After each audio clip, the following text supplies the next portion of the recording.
Tourner autour de la Terre aussi vite qu'elle tourne sur elle-même, n'était-ce pas déjà l'un des rêves de Galilée quand il affirmait qu'elle tournait?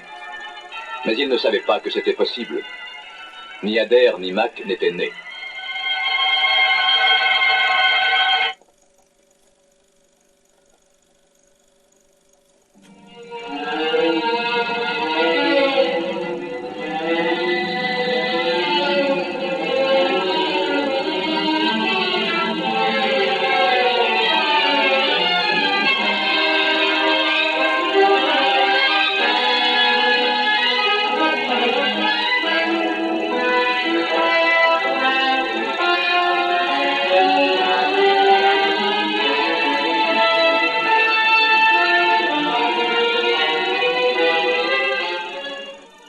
Les forces aériennes stratégiques françaises maintiennent, pour les besoins de la dissuasion, un certain nombre de Mirage 4 en alerte permanente.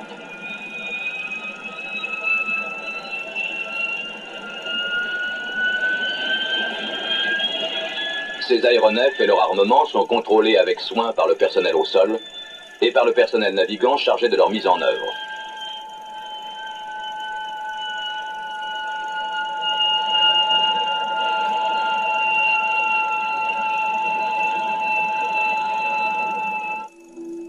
Faisons d'abord plus ample connaissance avec le Mirage 4. C'est un bombardier biréacteur, à voilure en flèche de 33 mètres de long et de 12 mètres d'envergure, qui pèse au décollage plus de 30 tonnes.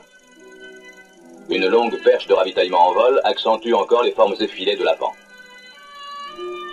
Deux turboréacteurs Snecma Attar 9 développent à eux deux près de 14 tonnes de poussée, permettant à notre bombardier d'atteindre la vitesse de Mach 2, soit 2 fois la vitesse du son.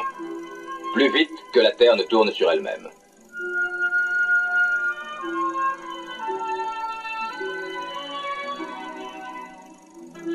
Les réacteurs sont aisément introduits ou sortis du fuselage. Les opérations périodiques de changement de moteur en sont d'autant plus rapides. Vu son altitude d'utilisation en croisière qui est élevée, le Mirage 4 emporte pour les besoins de son équipage une réserve d'oxygène, dont on fait ici le plein.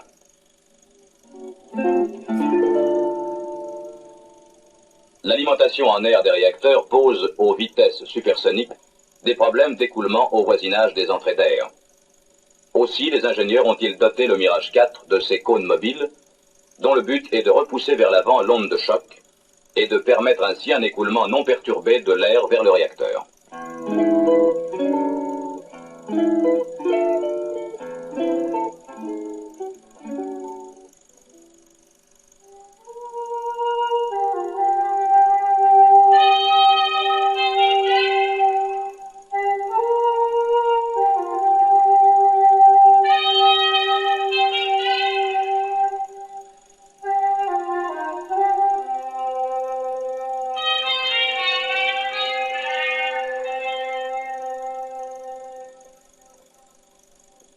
Suivons maintenant un équipage et son avion au cours d'un vol d'entraînement de routine. L'équipage se compose d'un pilote et d'un navigateur qui ont pris respectivement place dans les cockpits avant et arrière.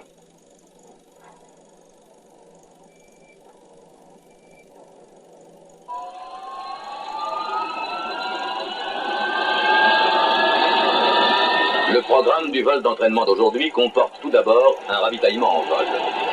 Opération vitale car en effet, suivant l'éloignement de l'objectif, le recomplètement des pleins de l'avion peut être nécessaire pour en assurer le retour.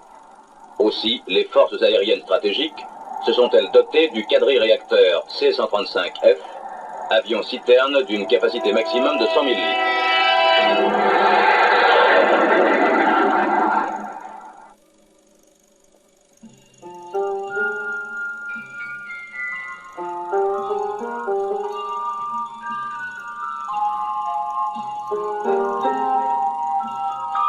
L'opération de ravitaillement en vol est effectuée à l'aide d'un ensemble appelé Flying Boom, comportant une perche orientable et une manche souple rétractable.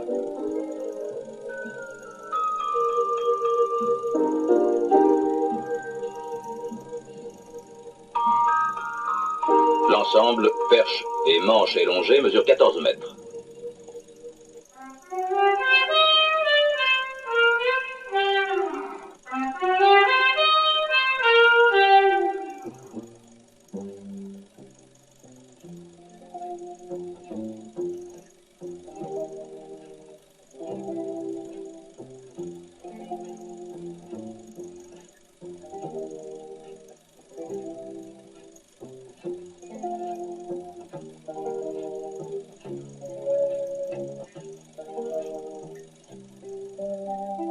Pour faciliter l'opération d'accouplement bombardier-citerne, un opérateur, allongé près de la trappe arrière du C-135, peut manœuvrer la perche en agissant sur deux ailerons à l'aide d'un manche à balai.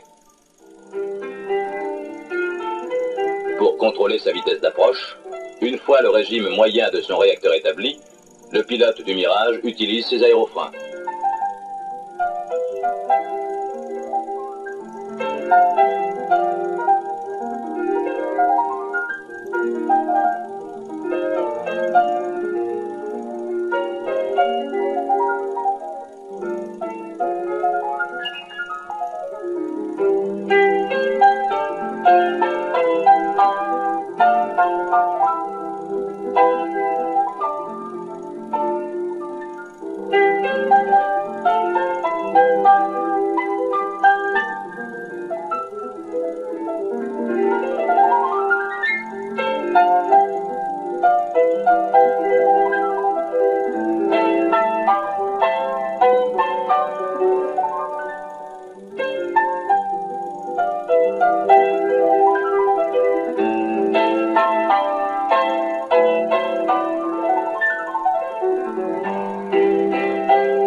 Une fois son plein fait, le Mirage 4 se sépare de l'avion citerne et met le cap sur son objectif d'exercice.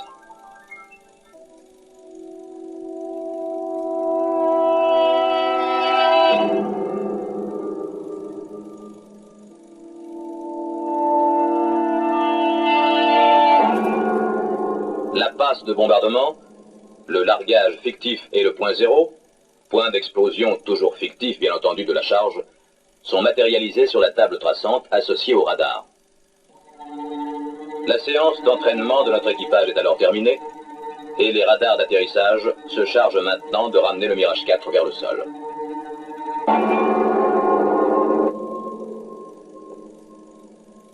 Vous commencez maintenant des descentes au dos indiqué soit 800 pieds par minute. Cap 275, 275, vous êtes bien sur l'axe, bien en descente. Vous passez maintenant 30 pieds haut. Vous augmentez le dos de descente.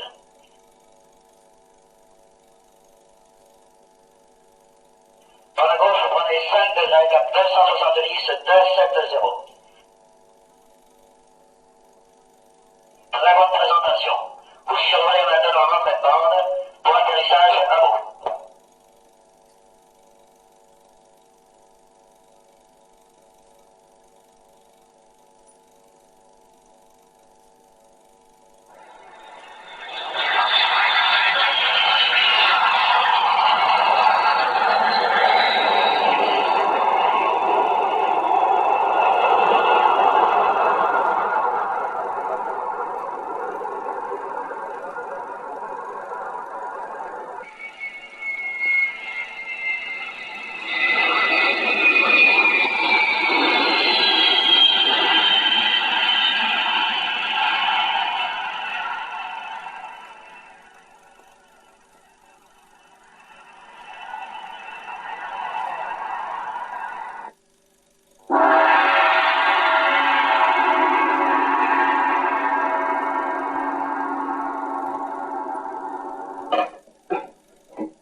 L'entraînement comporte également des exercices d'alerte plus élaborés qui mettent en œuvre l'ensemble des forces aériennes stratégiques. Alors, dans ces moments-là, tout doit concourir à mettre en l'air les avions dans les meilleurs délais.